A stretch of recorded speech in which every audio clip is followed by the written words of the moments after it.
교회력 절기상으로는 오늘이 교회력의 마지막 주일입니다. 마지막 주일, 하나님께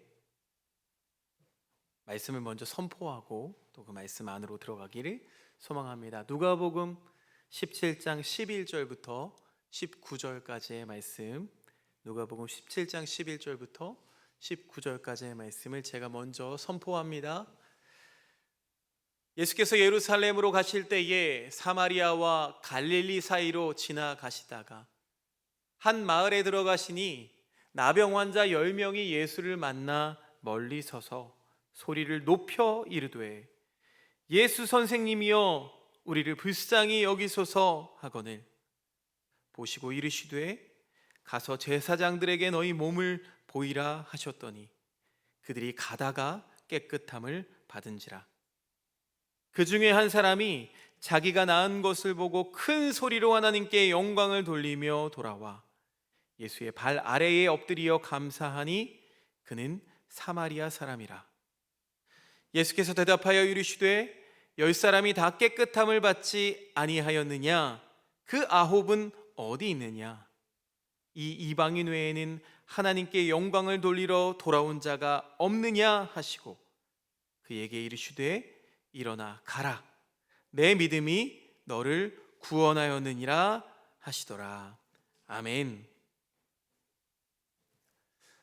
사랑하는 행복을 나누는 하나교회 교우 여러분, 우리는 이 11월 교회력의 마지막 한 달을 감사를 주제로 함께 말씀을 나누었습니다. 감다살이라는 말이 있습니다. 요즘에 유행하는 말이에요. 감이 다시 살아난다라는 뜻인데, 여러분 감사에 대한 감이 다시 살아나고 계신가요? 감사가 단순한 기분이나 어떤 계절의 감정이 아니라 우리 신앙의 중심, 영혼의 호흡, 예배의 기초라는 것을 함께 살펴왔습니다. 오늘 말씀은요, 어찌 보면 이 감사에 대한 가장 선명한 이야기입니다. 10명의 한센병자가 있었는데요, 이 10명의 한센병자가 모두 다 치유를 받았지만 단 한 사람만 예수님께로 돌아오는 이야기입니다. 아주 오래된 연극 그 아홉은 어디에 있느냐로 유명한 말씀이기도 하죠. 여러분, 우리가 자녀들한테 선물을 이렇게 주면은요, 보통 어린아이들은 선물을 받고 엄마에게 쪼르르 달려오고요, 또 이제 중2 정도 된 친구들은 선물을 받으면 고마워 하고 들고서 자기 방으로 들어갑니다. 어떤 아이가 예쁘세요, 여러분? 와서 막 표현하고 이런 아이가 예쁘죠. 그래서 아이들이 그 효도를 어린 시절에 다 한다고 하는 것 같아요. 어른들이 조금만 크면은 잘 표현하지를 않습니다. 그런데요, 어른이 되어도요, 신앙은 이렇게 두 종류로 나뉘게 된다는 거예요. 어떤 사람은 표현을 잘하고 또 어떤 사람은 표현하지 않고 자기 방으로 들어가 버린다는 겁니다. 오늘 말씀에도 동일한 두 케이스가 등장하죠. 10명 중에 한 사람만 감사를 드렸습니다. 여러분, 10명 중에 한 명이면 소수죠. 10%밖에 되지 않습니다. 그러니까 이 사람이 선택한 감사라는 것은 아주 특이한 선택이 되었다는 겁니다. 그런데도 예수님은 이 한 사람에게서 감사의 본질을 보시고 또 예배의 핵심을 보십니다. 그리고 그 한 사람을 예배자로 삼으십니다. 오늘 이 교회력의 마지막 주일, 우리에게 주어진 이 말씀을 통해서 우리의 감사가 어떻게 예배가 되고 또 어떻게 하나님께 영광이 되고 어떻게 구원으로 이어지는지를 함께 보려고 합니다. 당시에 한센병 환자는요, 공동체와는 거리가 있어야 했습니다. 공동체와 거리 유지를 강요당하던 사람들이었어요. 부정한 병에 걸렸기 때문에 사람들 가까이에 있을 수가 없었습니다. 당연히 예수님 근처에는 오지 못하죠. 그래서 말씀은 이렇게 기록하고 있어요. 13절 말씀 세번역 성경으로 읽어보겠습니다. 시작. 소리를 높여 말하였다. 소리를 높여 말해야 되죠. 거리가 저만큼 있으니까 당연히 우리의 어려움을 표현하려면 소리를 높여야 됐습니다. 예수 선생님, 우리를 불쌍히 여겨주십시오.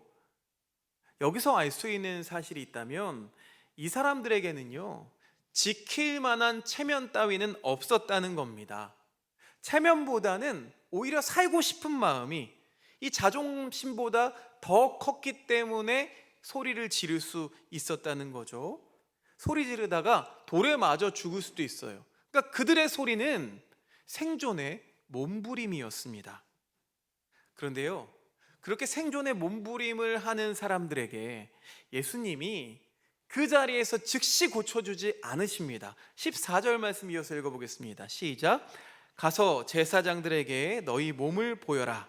그런데 그들이 가는 동안에 몸이 깨끗해졌다.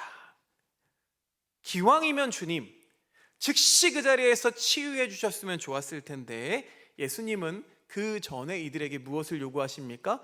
순종을 요구하십니다. 고쳐진 다음에 그것을 보이러 가라, 이게 아니라 가다 보면 고쳐질 것이다. 실제로 말씀이 이렇게 말하죠. 그들이 가는 동안에 몸이 깨끗해졌다. 여러분, 치유는요, 진정한 치유는 순종의 길 위에서 이루어진다는 사실을 우리가 알 수 있습니다. 자, 이어서 오늘 말씀의 핵심이 등장하는데요, 15절, 16절 세번역 성경으로 이어서 함께 읽어보겠습니다. 시작. 그런데 그들 가운데 한 사람은 자기의 병이 나은 것을 보고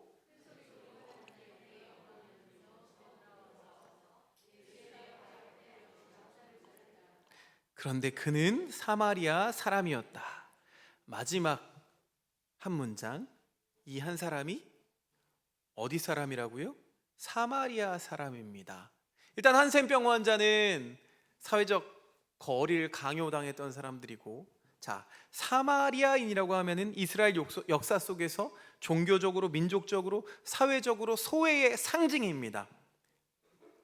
그런데 하나님을 향한 감사의 표현에 있어서는 이 사람이 가장 앞선 사람으로 등장하고 있습니다. 한 상담자가 이런 말을 했다고 해요. 사람들이 도움을 요청할 때에는 문을 크게 두드리면서 울부짖는데 도움을 받고 나서는 조용히 문을 닫고 돌아섭니다. 이 상담자에게 한 부인이 찾아왔대요. 병원에서 큰 수술을 받고 회복했습니다. 그런데 의사의 역할이 아주 컸습니다. 한 의사가 아주 성심성의껏 이 여자분을 돌본 거예요. 가족들이 그래서 울면서 감사했고 이 부인도 감동을 받았습니다. 그런데 퇴원하는 날 바쁘다는 이유로, 준비가 바쁘다는 이유로 이 의사에게 감사합니다 한마디를 남기지를 못했다는 거예요. 그게 너무 아쉽다라고 이야기하니까 상담자가 이렇게 물었습니다. 왜 그러면 인사를 못 하셨어요? 그녀가 이렇게 대답했다고 해요. 고마웠는데 표현하라니까 너무 어색했어요. 여러분, 감정은 있었지만 표현이 없었습니다. 감정을 표현하지 않으면 그 감정은 관계를 만들어갈, 또 회복할 힘을 잃어버립니다. 그러니까 표현해야 돼요. 여러분, 우리 교회의 특징이 있습니다. 뭔지 아세요? 앞에 나와서 대표 기도 이런 거 한번 해보셔야 돼요. 앞자리가 텅텅 비어있다는 게 특징입니다. 이렇게 U자 빌드업이라고 하죠. U자 빌드업. 우리 홍명보 축구가 많이 하는 건데 이렇게 하고 있어요. 여러분, 오늘이 마지막 주일이라고 말씀드렸잖아요. 교회력으로. 그렇죠? 다음 주일 새로운 시작부터는 우리의 마음을 좀 표현해보면 어떨까요? 우리가 예배 시간에도 우리의 감정을 좀 주님 앞에 표현했으면 좋겠어요. 이게 뭐 목사를 기분 좋게 하기 위해서가 아니라요, 하나님께 마음을 표현하는 거죠. 우리가 좀 이런 것 같아요. 감사를 잘 표현하지 못해요. 쑥스럽고 부끄럽거든요. 여러분, 감사는 마음만으로 전달되지가 않습니다. 감사가 예배가 되려고 하면은요, 돌아가야 합니다. 말해야 해요. 몸을 움직여야 합니다. 자, 16절 말씀에 보면은요, 돌아와라는 표현이 있습니다. 돌아와서, 되돌아와서, 후페스트랩션이라는 헬라어 단어인데요. 이 헬라어 단어가 단순히 걸어 돌아왔다라는 것만 뜻하지 않습니다. 예배, 회개, 언약, 이 새 창조의 의미를 모두 포함하고 있는 단어인데요. 누가복음서에 보면은 누가가 유독 자주 사용하는 단어입니다. 자, 이 단어를 언제 사용하느냐? 주로 영적인 방향의 전환이 일어났을 때 그때 사용합니다. 그러니까 지금 이 한 사람, 이 사마리아인 한 사람은요, 인생의 방향을 바꾼 거예요. 다른 사람들은 다 어디로 갔습니까? 예루살렘으로 향했습니다. 율법의 절차대로 간 거예요. 사회적 회복으로 나아갔습니다. 그런데 한 사람만 예수님께로 돌아오더라는 거예요. 누가복음 저자는 우리에게 이렇게 이야기하는 겁니다. 신앙은 곧 방향의 문제라고. 여러분, 감사는요, 발걸음의 방향이 바뀌는 사건인 줄로 믿습니다. 그러면서요, 어떻게 돌아오냐면 큰 소리로 하나님께 영광을 돌리면서 왔대요. 자, 처음에 예수님을 부를 때는 거리가 머니까 소리를 높여서 이를 수밖에 없었고요. 자, 돌아올 때도 마찬가지로 큰 소리로 하나님께 영광을 돌리면서 돌아왔다고 합니다. 이게 시사하는 바가 너무나 큽니다. 여러분, 이 한 사람은요, 치유를 요청할 때도 큰 소리였고 또 감사할 때도 큰 소리였습니다. 그런데 생각해 보면 우리들은요, 절박할 때에만 큰 소리를 내죠. 의지할 때만, 필요할 때만. 그런데 이 사람은 어떻게 합니까? 받은 은혜 앞에서도 큰 소리를 냅니다. 입력과 출력이 같은 거예요. 여러분, 간구의 음량과 감사의 음량이 동일한 신앙. 우리가 매주 노래하고 있잖아요. 간구보다 감사를 드립니다. 간구보다 감사가 앞서는 것, 여러분, 이게 바로 온전한 신앙인의 모습 아니겠습니까? 자, 16절 말씀 다시 보면 예수의 발 앞에 엎드려서 감사를 드렸다. 그런데 그는 사마리아 사람이었다. 자, 이 사마리아 사람이 지금 어떻게 한 거예요?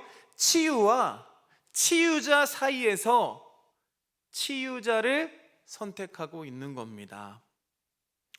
그러면서 그 치유자 앞에 엎드리는 거예요. 엎드린다는 것은 예배자의 행동입니다. 몸으로 드리는 복종과 환대의 모습입니다. 정말 그렇습니다. 여러분, 감사는요, 마음이 아니라 몸의 경배로 나타나야 합니다. 이 말씀에서처럼 이 9명의 유대인들은 감사하지 않았고 오히려 사회적으로 소외받고 경멸받던 사마리아인만 돌아왔습니다. 누가는 이 반전을 통해서 우리에게 말해주고 싶은 거예요. 감사는 종교적인 경력과 무관하다는 것을. 감사는 계급보다 오히려 은혜에 민감한 사람이 하는 것임을 우리에게 들려주고 있는 겁니다. 자, 이어서 예수님께서 이 한 사람에게 놀라운 질문 3가지를 하십니다. 10사람이 다 깨끗함을 받지 아니하였느냐? 9은 어디 있느냐? 이 이방인 외에는 하나님께 영광을 돌리러 온 자가 없느냐? 이 3가지 질문이요, 3층으로 되어 있습니다. 각각이 다 다른 신학적인 주제를 건드리는데요, 순서대로 보면 그렇습니다. 첫 번째는 은혜의 보편성에 대해서 예수님이 말씀해 주시는 거고, 두 번째는 감사의 결핍을 통한 인간의 죄성에 대해서 예수님이 말씀해 주시고, 마지막으로 3번째는 감사의 방향성과 예배의 본질이 무엇인지를 깨닫게 하시는 말씀이라는 거예요. 자, 첫 번째 질문을 들어가 보겠습니다. 10사람이 다 깨끗함을 받지 아니하였느냐? 이 질문은요, 은혜가 보편적으로 임한다라는 선언을 하고 있는 겁니다. 그러니까 우리가 그냥 이 말씀을 표독하면은요, 그냥 다 고쳐줬다라는 정보 전달로만 받아들일 수 있는데 그게 아니라는 거예요.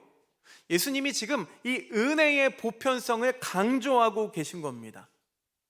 10명이 모두 고침받았어요. 그 중에서 유대인은 9명이었고 사마리아인은 1명이었습니다. 그 모두가 고침을 받았어요. 예수님의 치유라는 것은, 예수님의 은혜라는 것은 민족, 계급, 배경을 넘어서는 보편적인 은혜입니다.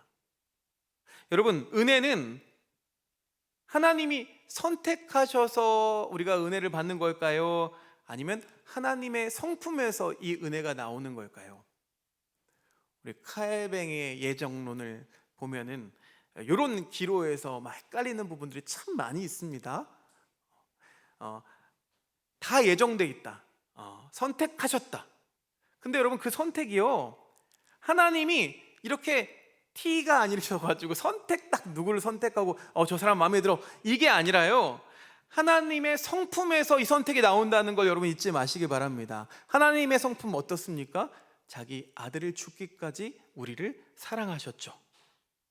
그러니까 은혜는 결국 받을 자격에 근거하지 않는다는 말이에요. 그런데 은혜가 이렇게 보편적이라고 해서 모두가 이 은혜에 응답하는 것은 또 아니라는 말입니다. 예수님은 10명이 다 고침받았다라고 하면서 그 중에 단 한 사람만 돌아온 이 현실을 대비시키고 있는 겁니다. 그러니까 이 질문을 이렇게 해석해 볼 수가 있겠죠. 하나님은 모두에게 은혜를 베푸셨는데 은혜에 응답한 사람은 지금 어디에 있는가? 즉, 은혜는 보편적이지만 감사는 선택적이라는 겁니다. 하나님의 은혜는 우리 모두에게 공평하게 주어지지만 그 은혜로 인해서 구원의 자리까지 나아가는 길은 각자의 믿음이 결정한다는 겁니다. 그러니까 은혜는 모두에게 베풀어졌으니까 그 은혜가 구원이 되기 위해서는 여러분, 반응이 필요하다는 겁니다. 그렇게 반응하실 수 있는 저와 여러분들 되시기 바랍니다. 다음 주일에 반응을 지켜보도록 하겠습니다. 자, 그 아홉은 어디 있느냐라는 두 번째 질문에는요, 감사가 결핍되었다는 신학적인 진단을 내리시는데요. 자, 이 질문, 예수님의 이 질문을 우리가 생각할 때는 예수님이 섭섭하셨나 보다, 이렇게 생각할 수 있어요. 그 표현으로 보면 안 됩니다. 예수님은요, 이 감사의 부재가 영적 질병이라는 것을 나타내 보이시는 겁니다. 지난주에도 말씀드렸지만 성경은 인간의 타락을 주로 망각에서 온다고 설명합니다. 그래서 성경 말씀 보니까요, 신명기 8장, 로마서 1장 21절, 또 시편 78편, 대표적으로 몇 구절만 뽑아봤는데 이것보다 훨씬 많더라고요. 여호와를 잊지 말라, 근데 하나님을 기억하지 않았다, 은혜를 잊어버렸다, 이런 말들이 얼마나 많은지 모르겠어요. 여러분, 그러면 9명, 이 9명은 나쁜 사람들이겠죠? 그런데요, 9명은 나쁜 사람들이 아닙니다. 그냥 그들은요, 좋아졌기 때문에 하나님을 잊어버린 우리와 똑같은 사람들입니다. 이게 성경이 말하는 풍요의 죄성인 거죠. 치유 전에는 예수님께 달려왔어요. 소리 질렀어요. 근데 치유 후에는 자기 삶을 향해서 걸어갔다는 겁니다. 즉, 필요할 때는 예수님께 나오고 응답 후에는 자기 길로 가는 신앙. 이게 바로 예수님이 고발하고 있는 두 번째 질문에서 고발하고 있는 신앙의 문제라는 겁니다. 지난주 제가 말씀드리는 것처럼 풍요가 깊어질수록 감사가 사라진다라고 했습니다. 풍요는 왜요? 내가 스스로 이뤘다는 환상, 내 노력의 결과라는 착각을 주기 때문이죠. 그래서 예수님의 이 질문은 이 현대사회의 우리들에게 이렇게 적용해 볼 수가 있겠습니다. 지금까지 지내온 것 주의 크신 은혜라, 오늘 노래했던 것처럼 하나님이 도우셔서 지금 너희들이 여기까지 왔는데 왜 지금은 다른 걸 먼저 찾고 있느냐.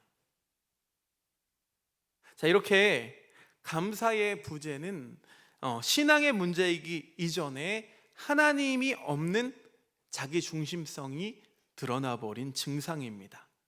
그래서 이 감사라고 하는 것은 은혜를 하나님께로 돌리려는 방향의 전환이 마침 맞는 말인 거죠.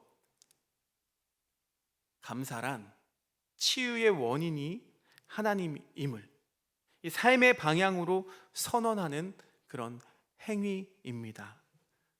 그래서 이 질문이 오늘 우리들의 마음을 찌릅니다. 뭔가 필요해서 간구로 나아갔을 때는 하나님 앞에 나아갔지만 지금 응답받은 후에 나는 지금 어디로 가고 있는가? 문제의 순간에는 엎드렸지만 회복 후에는 과연 누구를 향해 걷고 있는가? 절박할 때 찾았던 그 감사의 자리로 다시 돌아오고 있는가? 이것을 점검해 볼 수 있는 한 주간 보내시기를 바랍니다. 자, 그러면 왜 9이라는 사람들은 돌아오지 않은 걸까요? 이들이 심리사회적으로 좀 분석해 볼까요? 어쩌면 9명은 이렇게 생각했을 거예요. 빨리 제사장한테 가서 인증받고 정상인의 모습으로 살아야지. 빨리 이 기쁜 소식을 가족에게 알리고 보여줘야지. 내가 다시 사회로 돌아가야지. 유대인 나병 환자는 이렇게 감사보다 율법의 절차가 더 먼저였습니다. 신학적으로는 감사 우선이 맞지만 사회적으로는 제사장 보고가 맞는 거거든요. 그런데 사마리아인은 율법의 규정보다 은혜의 주인을 선택합니다. 여러분, 오히려 반대가 돼야 돼요. 사마리아인은 이 율법에 대해서 자기가 열등감이 있기 때문에 오히려 더 잘 지키려고 노력해야 돼요. 그런데 그걸 버리고 은혜의 주인을 선택합니다. 인간은요, 좋은 일은 빨리 잊어버리고 나쁜 일은 더 오래 기억한다고 합니다. 저 군대 있을 때 이렇게 나쁜 일들이 많이 기억이 나더라고요. 실수한 일, 쥐구멍에 숨고 싶은 그런 일들이 참 많이 생각이 나더라고요. 그러니까 생각이 많아지면 좋은 일, 감사한 일보다는 나쁜 일이 먼저 떠오르는 것 같습니다. 이게 부정성 편향 때문이라고 하는데, 그래서 하나님이 우리에게 어떤 은혜를 주셔도 우리 인간들은 이 감사를 쉽게 빨리 잊어버립니다. 그런데 예수님께서 여기서 질문을 하나 더 하시죠. 사실상 오늘 말씀 전체의 결론이기도 하고요, 감사신학의 중심이 되는 구절이기도 합니다. 이 이방 사람 한 명밖에 없느냐? 역시 마찬가지로 이 질문은 감정을 묻는 게 아닙니다. 서운하다라는 인간의 감정이 아니에요. 또 이 사람에게 예의를 가르치는 장면도 아닙니다. 예수님은요, 지금 감사의 방향을 묻고 계신 겁니다. 즉, 감사는 어디로 향해야 하는가를 묻고 계신 거예요. 9사람은 이 치유의 결과를 향했고, 사마리아인 이 한 사람은 치유하신 분을 향했습니다. 9명은 그 삶의 회복을 향해 나아갔고, 한 사람은 은혜의 주인에게로 돌아왔습니다. 예수님께 감사하러 돌아온 이 사람의 행동은 단순히 예의나 감사 표현이 아니라 하나님께 영광을 돌리는 예배 행위였습니다.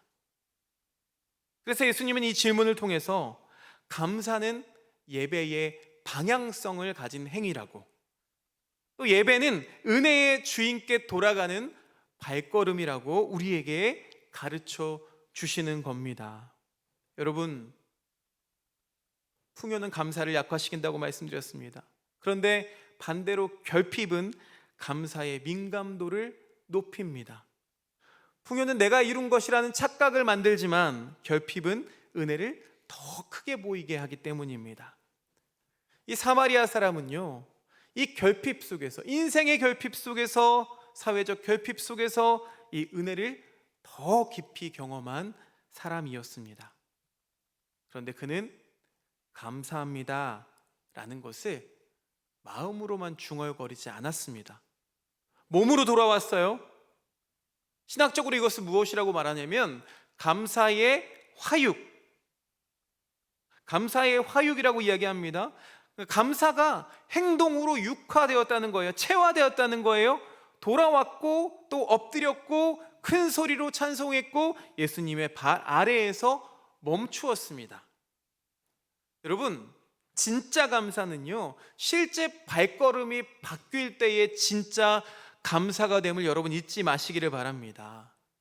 예수님은 이 10명에게 모두 치유를 허락해 주셨다고요. 그런데 구원은 단 한 사람에게만 선포되고 있음을 우리가 보게 됩니다. 17장 19절 말씀 함께 읽어보겠습니다. 시작. 일어나서 가거라.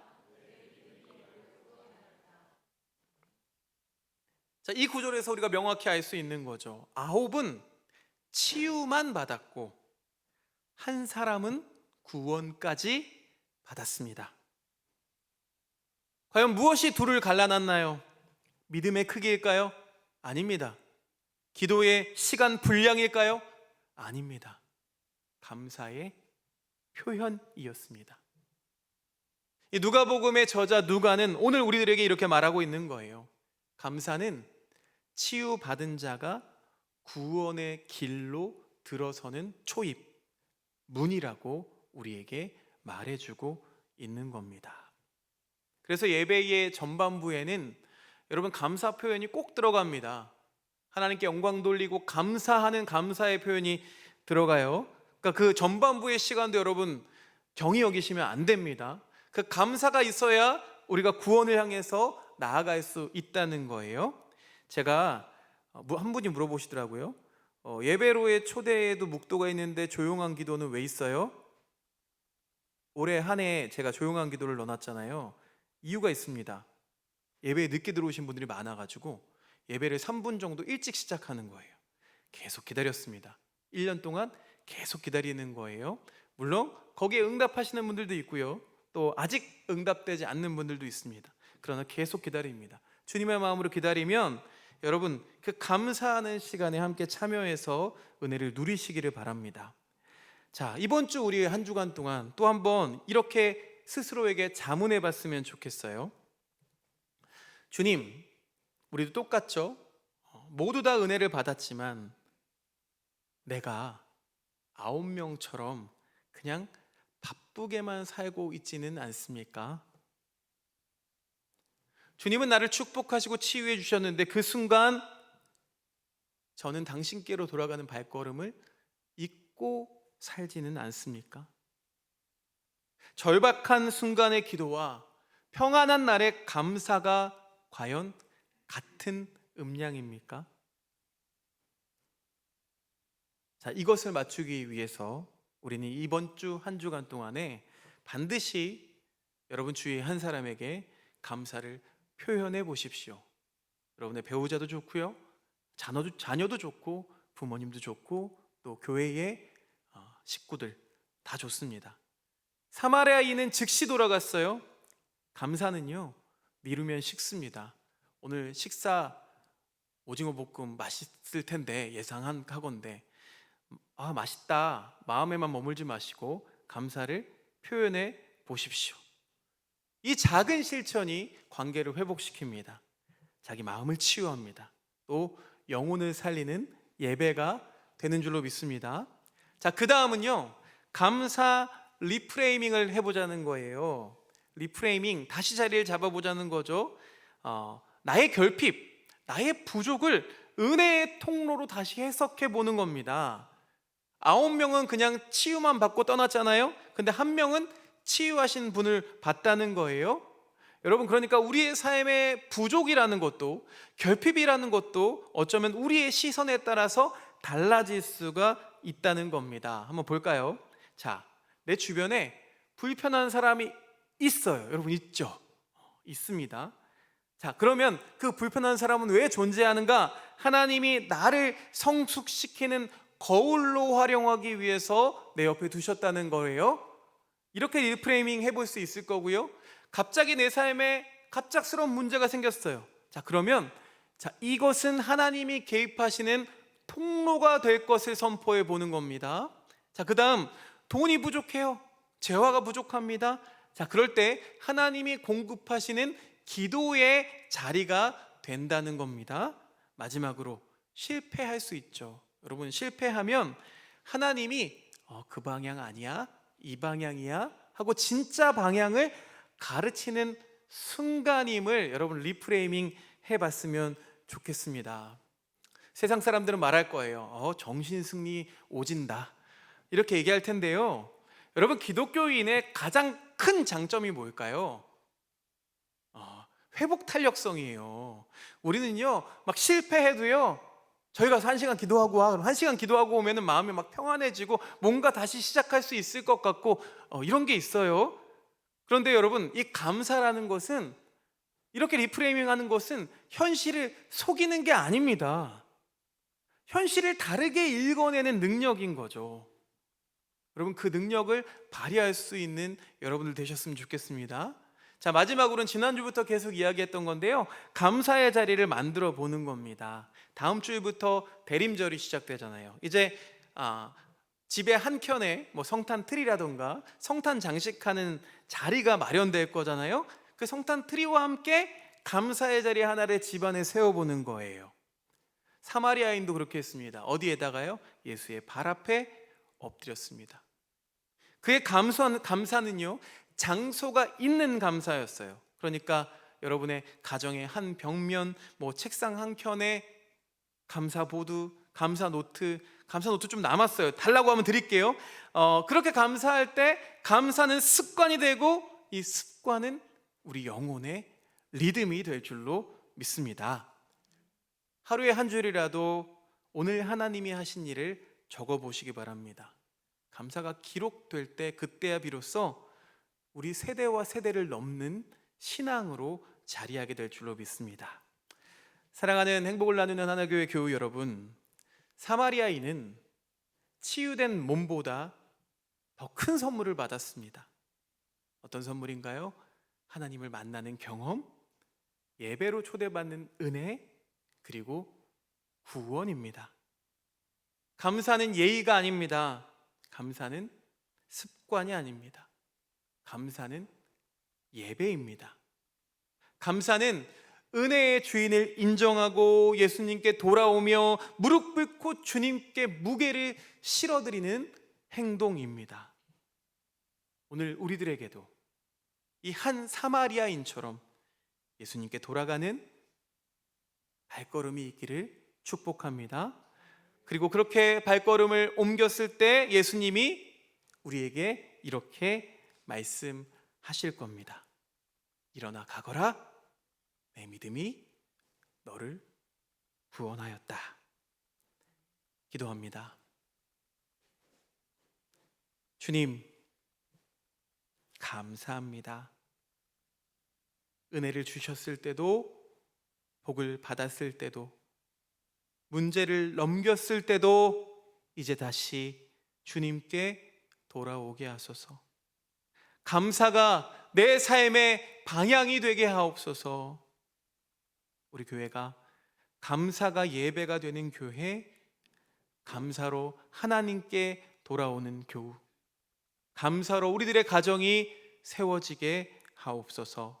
예수 그리스도의 이름으로 기도드립니다. 아멘. 우리 계속 불렀던 찬양이죠. 자, 감사 설교를 마무리하면서 이 찬양 우리들의 고백으로, 진정한 고백으로 함께 올려드리길 원합니다.